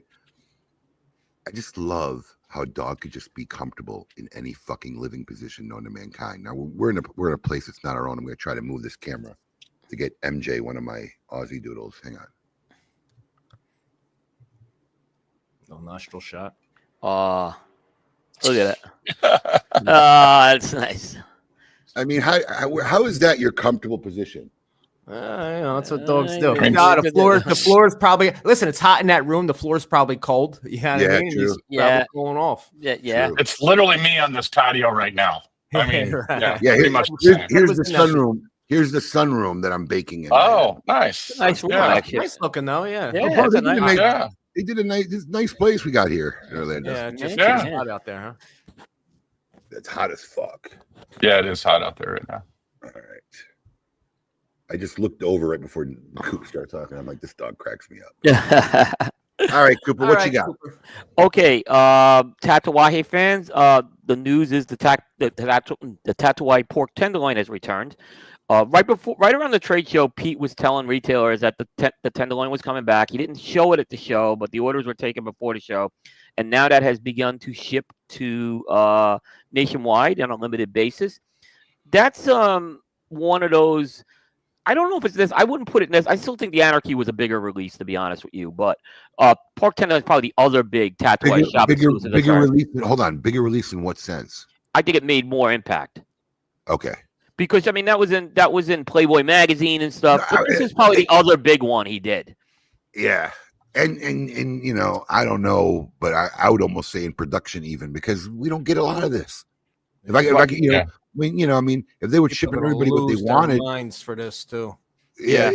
You listen, KMA Talk Radio, you watching? It's going to go up sometime on Tuesday, so prep yourselves. Yep. You guys got the first knowledge of when these are going up. There ain't going to be that many. Probably won't last 10 minutes. No, they'll be gone quick. This is a very highly sought after cigar. Yeah, I mean, it started out as a store exclusive. To if you're on Smoking Social, another benefit, we'll post it on Smoking Social right before it goes live. Yep. So, yep, I will post it and I will pin it to the feature part of the page too. There you go. There's your little tip to beat everybody else out go. because it's going to be gone. Yeah. You can see the price right on there was $325 for a bundle of 25. 25, yeah. 25, yeah. Yep. So it's a Robusto size. Like I said, this was a release that came out for a store in Massachusetts that's no longer around. But in recent years, Pete's done some drops of these. He hasn't done a drop of these in a while. The last time he did a drop was actually the Tuxla version, Loma de Cerdo. So you can expect to start seeing. This is, like I said, Abe will say this next week. We'll see this. So. What else you got? That'll be a hot one. Yep. This was a story someone in my audience gave to me yesterday. Michael Knowles, friend of the show, a good guy. Yep. Mayflower Cigars has dropped their third line. Nice. It is the Mayflower Dream. So it's his first Maduro. This really nice looking. This was sharp looking cigar with a Pennsylvania broadleaf that he's got on this one. Oh, nice. There's also a box press size. It's going to be 3 Torreos, Robusto, Toro, and Gordo, but there's also a box press Toro in addition to the round Toro. These are originally going to be sold in 5 packs, and then they're going to have 15 count boxes dropping on this. So, I mean, that's the one thing I think that was missing in the Mayflower line was a Maduro. So, I think this is a good release. So, he announced this on his show, literally opened his show yesterday with this announcement, and someone pinged me with it saying, hey, I don't know if you caught this, and I hadn't caught it. So, he actually announced it yesterday. No, that's great, especially on the show too, because this show is not a cigar show. So, the fact that he's still, it's like nice, like when you see Guy Fieri and he's on a red carpet somewhere and he has a cigar in his hand. He's not at a cigar, right. Still, yeah. I like Michael. We interviewed him on this show, and I also got to meet him at the Great Smoke. I didn't get to see him at PCA. The other guys did go over the booth, and that booth, by the way, was incredible. They had a model of a boat on there. It was really cool, that booth. Nice. That they had there. So. Pennsylvania broadleaf, if you're interested, Mexican binder, Nicaraguan filler made it a lever. So, check that out. That's now his third line. And I thought that blue packaging, they did a really nice job with the blue and gold. Yeah, looks nice. Yeah, so I was glad to see that. So I'm excited about the smoke that for sure. And I think that brand, by the way, that brand is getting traction. I can definitely see this brand starting to get traction. I see a lot of it on Smoking Social. A lot of people still smoking it. Yeah, I mean, I look at traffic on the website, and it's one of the more looked at brands this year, which went up a lot from last year. So, yeah. Very good. No, I mean, if you get a chance to meet him, right? I don't care what side of the spectrum you're on politically. He's just a nice, down to earth, interesting guy. I never had a political conversation with the man. Yeah. I've never had a political conversation with the man. You know, anybody who like has the psychology of, I'm not gonna smoke that. You just don't get. You don't get it. You don't get it. Yeah, you don't get it. The cigar. I mean, and we had him on the show, and I was so impressed how he understood the business, especially when it came to distribution. Me too. And which a lot of these guys don't get that part, and he got it right away. Nope, I think he's gonna be one of the ones that'll last. Yep. So nice job by that, and I look forward to smoking that cigar for sure. Absolutely. Yep. What else you got, Cooper? We have an STG release of the week, so it wouldn't be a week without an STG release. Hoyo de Monterrey has a new cigar called The Shade. So they've been what Hoyo de Monterrey's been doing is they have been kind of restructuring this brand to give it a little more of a traditional look and feel. Last year they came out with an Oscuro and a Rojo. Now they have a Shade in the line. So it's also a pretty well priced line, $5.99 to $8.49. It's all Honduran, by the way, including that Shade Grown wrapper is coming from Honduras. But you can get in a Rothschild, a Toro, and a Gigante. So, STG, you know, this was not at the trade show because General wasn't at the trade show. It was only Ford's. So, but you can see went a lot more. They're going a lot more tradition. For a while, they were kind of trying to modernize Hoya, and I don't think it worked real well at all. I think it fell flat, actually. Everybody's getting mad. Because all these drops are hitting right before summer of sake. Yeah. I don't decide when they ship them to me. You know, we get them when they get them. You get them when you get them. There's nothing you can do on that. All right. Yep. So definitely. This is not, just to be clear, this is not the Lomo de Cedro, Michelle. This is like this is the original. I mean, honestly, if you stashed one, I would like a bundle. Yeah, honestly, I think, like I said, I have to say if you're stashing one, you might stash Michelle, two. Alex is taking your bundle. I want to let you know. Sorry. I'll be on a train to Madrid, so you know if you stash two, that would be good. Let me put it this way: when they asked us how many we want, I said 300. We didn't even get. Yeah. No, I would have taken 300 in a heartbeat. I know you would have, but we know that we ain't getting through. You can ask for 1,000. I don't think we got 25% of that. Not even 20%. Yeah, you know, I've been sick. This is only like my second cigar I've had since being sick, and all these new drops have been coming, and I'm like, I can't smoke any of this stuff. Unfortunately, it's kind of been tough. So I'm still kind of trying to. Have you smoked the new Plasencia? Yes, I had it last night. I enjoyed it. I enjoyed it a lot. That one I had at the show. I liked it. Yeah, I had it at the show, and I liked it. Yeah, I did like it a lot, and I didn't smoke the hexagon size of it. It was more of one of the traditional sizes I had. Yeah, me too. I smoked like the Toro. Yeah, I didn't have the hexagon size. What they did at the trade show, the way they kind of launched that was great. They had the whole thing drop from the sky. It was fun. It was fun. It really was. They just know what they're doing right now, Plasencia. You ready? You ready to get some booze? Yeah. I'm not a big fan of how they operate. How they operate? Yeah, just from a retailer perspective. That I can't comment on. I was like, you have probably more you can comment on that. They're very detached. True. And for a company that came in like literally begging any retailer to support them, begging because they failed so many times.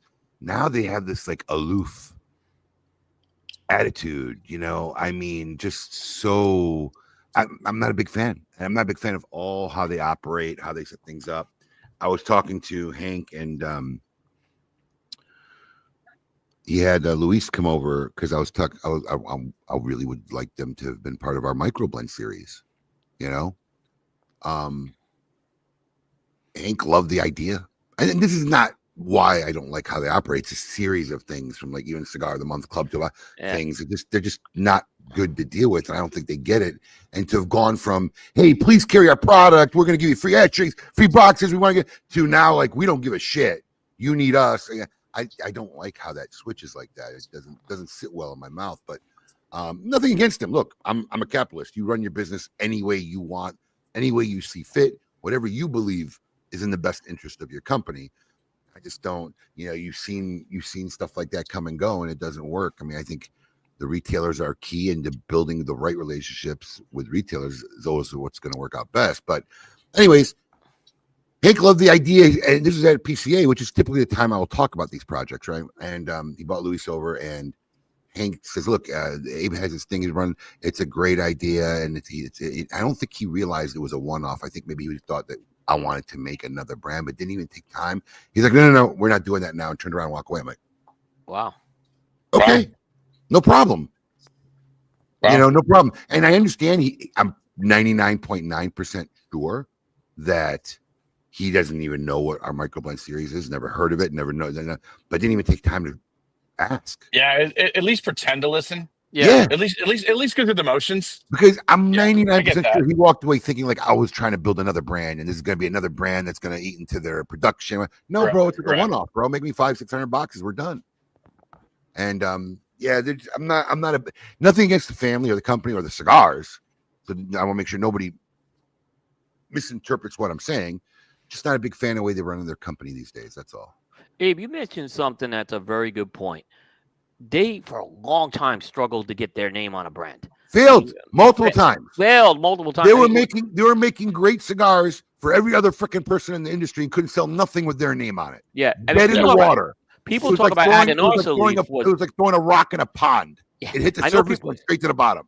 Yeah, they talk about Aganorsa leaf having that problem. Placencia's problem was worse. I mean, because you think about the size of that. I mean, remember they came out with the organic cigar. There was like a Don Sixto.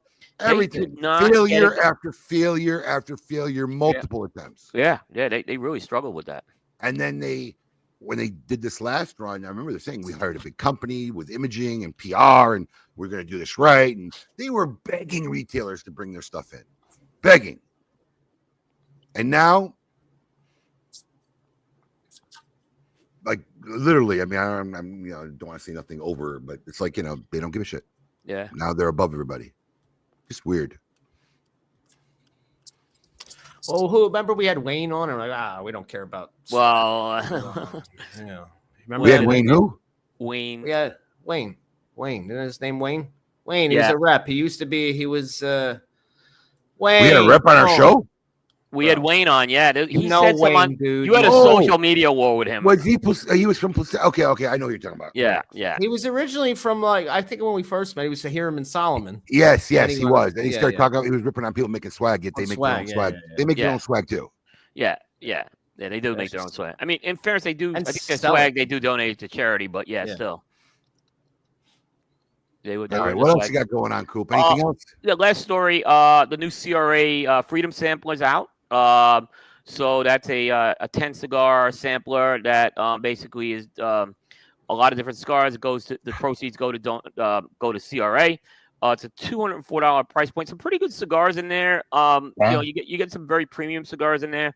You get some of the uber limited pumpkins by Tatawahe and a special size of the black in there. There's also a bunch of other cigars, the Opus X in there. But they're all pretty good cigars. They don't really put any clunkers in there, and they've done a better job, I think, with these packs over the past few years. It's a good lineup. That's a good lineup. It's a good lineup for $204. You're getting a very good lineup. Yeah, that's a great lineup for that. Yeah. So, check those have already hit the stores, so you could check those out. And they release these samplers twice a year, so there'll be another one in the fall. I mean, it's always a good pack. Always a good. It's a good pack. Yeah, it's a good value. Yeah. Yeah, I would say maybe if you went back 5 or 6 years ago, it was kind of there were some clunkers that were in there, is what I'll say. Yeah. What's wrong with the industry? What? What's wrong with the industry? The pack's ended. It's over. Its lifespan's done. That's all they it's have. Done. Listen. I don't care. At least they're offering consumers something as opposed to everybody else that just wants the consumers' money. Hold on. What are they? They're selling a product. That's all they're doing. They're doing nothing different. Yeah, nobody else does that. They just want your money. PCA just wants your money, and you don't get a membership. So at least hold on, you don't get a membership with this. No, you don't get a membership. That's my point. At least I get to buy a product and have something. No, I get it. Everybody else just wants my money. Every pony runs its course. It gets tired. Come up with. I like the fact they're selling something. Do something different. It's just like nobody wants to put in a little work. I mean, it's basically. I'm okay. I mean, I'm not a fan of it, but it's a problem in our industry. They'll just ride it. The thing is, at least it's a good value buy. It's not it's $400 pack. I mean, I don't know if this is for the cigar geek. This pack, maybe there's a couple in there. Like I said, the pumpkin and the black, but it's not really a geek pack. It's for the masses here. So That's how I look at that. But Jake, I want to pick it apart because I have. So that's a $20 average cigar. Are those all average $20? No. No, But that's they're- I don't even Right. know it's a good buy. that looks like an Opus and the Oscuro Garcia. Opus, which is Well, probably you got the $30-something Sigla Opus in there. You got the Andalusian Bull in there. You got a great one from my father. The peat ones are hard to get a hold of if you never got a hold of them. I mean, it's a good. The point to me is that what's the objective? It's just you're just selling cigars without the membership, without the ongoing touch point to build up your database and communicate them with them in a way that makes sense. You're just selling a pack. And you're not doing nothing for the cause as far as psychologically, publicly, spiritually, or the people. You just become a token dime store retailer for a month. You know what I mean? It's just, like I said, the problem with our industry. So they won't be in a socialite drop is what I'm hearing here. Well, listen, I'm a retailer. Hold on. It won't be a drop, I'll tell you that. Because we've gone, I'm going to tell you. Well, you're going to have... Here's my proof where it's in the pudding. We've gone from ordering like 200 of these to like 30, 40. That's it. These go pretty quick where I am. Yeah. Yeah. Okay, Coop. They go pretty quick. More. How many are they getting? 50? Yeah. No, that's fair. That's fair. That's what I'm telling you. That's like the number now. It's like, Yeah. We used to go through like 200 plus. I'll be shocked if I order 50. You're not an example of this because the average retailer, you're creating your own packs with the cigar of the month and the premium stuff that you do. You're doing our own shit. The average retailer needs a turnkey. Like, here you go. Here's the pack by the register. Yeah. They need that. Yeah. For them, it's different. To you, it's not a value add. I mean, look, even the great smoke, I realize doing the same shit every year is going to suck. And, granted, the beginning, the changes weren't huge. We went from a dunk tank to a rodeo bull or whatever, but I tried to incorporate something different until we finally became really innovative and just changed the whole theme every fucking year and made it, which was great. Which was great. And I love, I'm getting those shot glasses every year. It's like I have a collection of those shot glasses and they're so unique. And see, maybe I would have thrown some swag in there or, a cutter or something like that. A nice, really Zycar cutter. They used to when you got the membership with it. Yeah. But if you got, I think because then you have something, the branding, the cigars eventually will be smoked, but you have the branding in people's hands at that point. Well, that's the point, though. There's no ongoing objective once the pack is gone. There's no membership. There's no ongoing branding to raise awareness for CRA. Right. Yes. Yeah. Right. All right. Is that it for Coop? That's it. Well, everyone out there, please take a moment when you have time and visit our dear friend Cooper on his site, wrong one. Wait, what happened? What are you doing? I don't know what you're trying to do. You were there. Trying to run the ticker and I hit a button. Trying to do the ticker. There we go. Yeah. Nope, that ain't it. I think I might have deleted your ticker. No, that was it. We just saw it. That was it. No, that was it. He had a ticker that ran across the screen. I think I might have No, you just gotta hit. That's good. That works. No, Abe. Oh, Abe. That works. Oh, That's it. That's it. I hope I have reviews coming. I'm running out of reviews because I haven't been able to review cigars, so we'll see what happens. I don't see the ticker. I think I deleted the ticker. We just did a lower third. You didn't delete the ticker. All right. You just somebody. Anyways, visit our friend over at cigar-coop.com. Oh, I changed what it was. Is that what? Now it's a ticker. Yeah. There we go. Oh, that's better. That's way better. There we go. Yeah. Thank you. Are you being a smartass from Barcelona, Fred? I am told. Oh yeah, but I will be a smartass whether I'm in the States or Barcelona. So that doesn't matter. It's not a Barcelona influence. It's cigar-coop.com. All right. We are getting to top 3 now? We're breaking top 3 or this number 4? Final 4. All right. Final 4. Season 11 Tale of Tape. Best TV dads. Let's run it.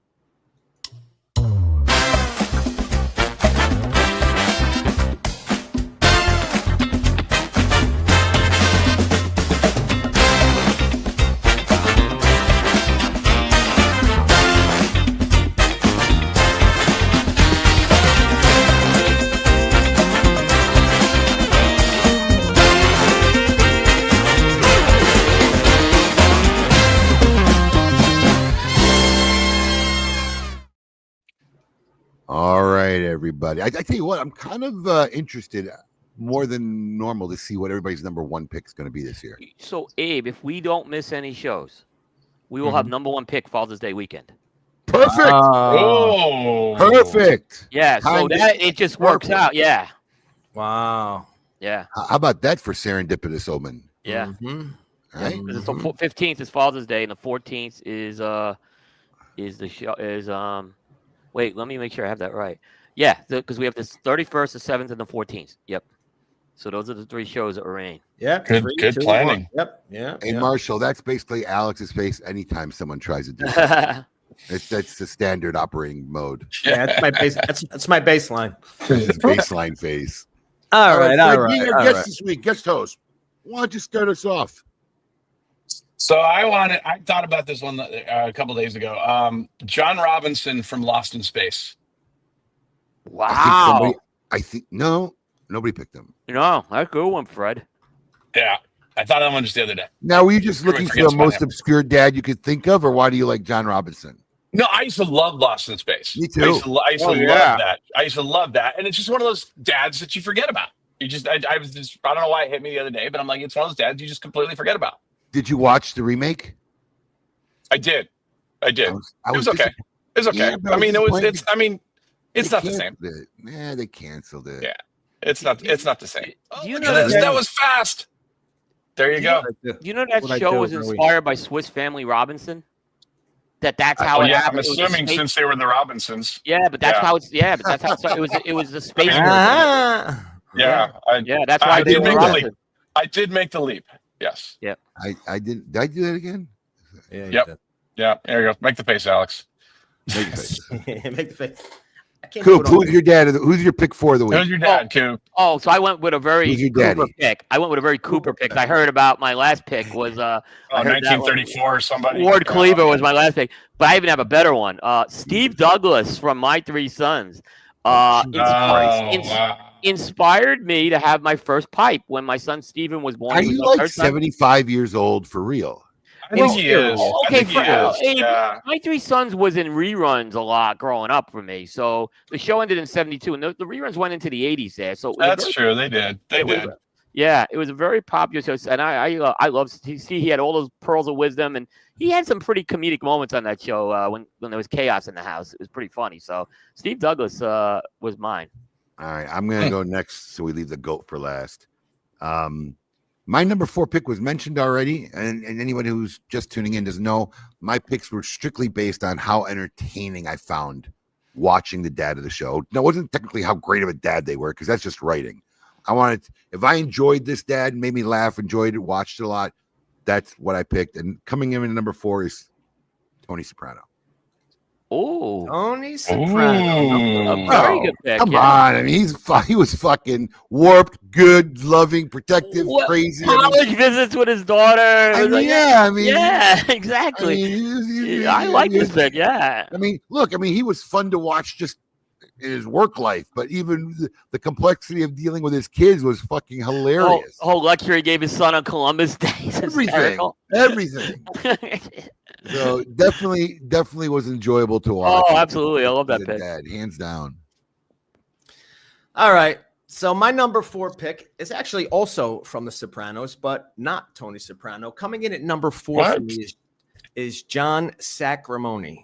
Oh, I like this one. Now, listen, John, look, I grew up in South Philly, an Italian neighborhood. John reminds me of every elder statesman neighborhood guy. You know, he's not a street guy out there running around doing, but he reminds me of that elder statesman, family guy. And also, this is a guy who his wife is morbidly obese. Everybody cracks jokes about her, but never in front of John. And clearly he knows that. And you also get to see him emotional at his daughter's wedding. You know, half it's his daughter's wedding and half he's, getting taken away in a squad car.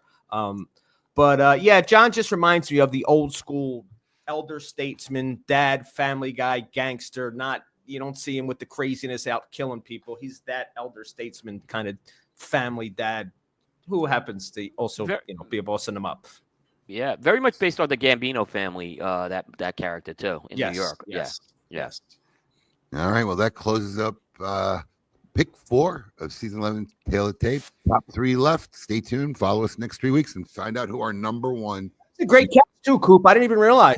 I was looking at that before the show. I'm like, wow, I think we're gonna hit Father's Day, and we did. So it just worked out. So we just got to make sure we do the shows. Just say you planned it that way. Just run with it. Absolutely. Alex, do we have a would you rather? We don't. Something has to be fixed in it. There's a. Do you want me to give you guys one? Well, no, let's run it, and Fred Rewey will. Oh wait! I'm sorry. No. I thought you asked if we had a leaderboard. We don't. Something got to be. Wait, hold on. I specifically asked him if he had it done. He said he saved every fucking. He does, but we'll have it by the final week, maybe. This is like 3 weeks between the two of you. You can't figure it out. Well, there's no two of us. I don't do the graphics. He does. I understand, but you don't look at it before the show. No, I didn't. I when I get him, I get him. I assume that they're correct, but there's something swapped. It'll be right next week. He's got to switch. Solid plan. He's got to listen, bro. I'm not the guy who hired a fucking dyslexic graphic artist. You are, okay? No, but you're the guy who's intelligent enough to know he's dyslexic and maybe check the shit. Damn, I should have checked it. I literally asked him, "Did you get it all done?" Because it was supposed to be done last week. No, he did. They're all in there. There's just a mistake. I got it all done. I'll give him that. No, he did. There's just a mistake. But yeah, no, we do have a Pedro. All right, then let's end our show in our traditional fashion. Let's find out from the fine folks over at Jewish State this week. Would you rather?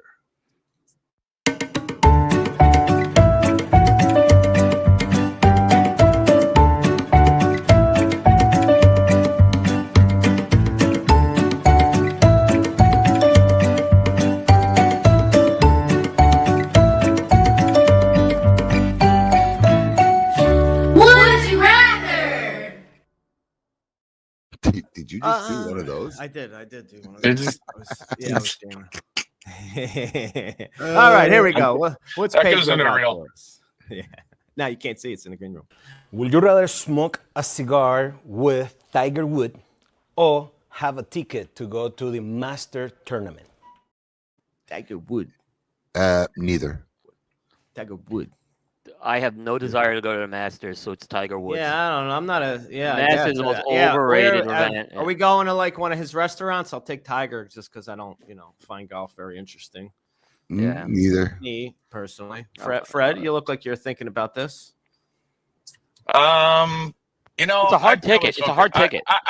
Yeah, but I mean, there's crowds and there's a lot of walking. So, I mean, I'd like to see the Masters. I've never been, and I am a golfer. I do golf every week, but I'm gonna probably just smoke a cigar with Tiger. Watching the Masters, so like you stand in a crowd, you watch a guy, you can't even see where the fucking ball goes, and then you got to walk. Follow that's them. the problem. Or you could just, or you just stay at a hole, and then the next group goes up, and you'd watch. I assume, I don't know, but I assume like the next.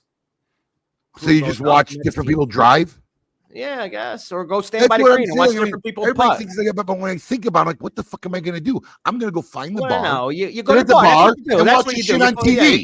Yeah, right. That's what you do. That's what I'm going to do. Why would fucking, But listen, in fairness, Tiger is known to get, sloshed from time to time. And maybe, you get him boozing a little bit. It may be a good time talking to Tiger. Just saying. He's got stories. He's got stories. It's kind of lesser of two evils in my book. Right. I didn't know Pedro was such a golf fan. Yeah. Go to Woods. No less. Tiger Woods. Just lesser known brother, cousin. Yes. All right. Are you going to take us home or what? I'm going to take us. I was just seeing who was coming in to see if I wanted to put him on the air or not, but I don't. Yeah. All right, everybody. Listen, real quick. Plans. Do anything, Coop? Home this weekend. So no plans. Kids will be coming in, except for one son who's out in Oklahoma City, but the others are all going to be in. Fred, what are you doing this weekend in Spain? Just eating my way through Spain. Through life. Yeah. Jumping on a plane Monday to go to Menorca for Black Paella. And flying back. Jealous. Solid. Alex? Feel very lucky. No, not much. Just hanging around the house. I just bought a grill yesterday, so we'll do some, some grilling. Nice. First home grill out. Okay. Yeah. First home grill out. Nice. I'm in Orlando. I got a wedding tomorrow. We head back Monday. So that being said, everybody out there, have a safe, happy Memorial Day weekend. Enjoy yourselves. Thank you for joining us this Saturday morning. We hope you had fun, and we'll see you back next week. Keep it lit.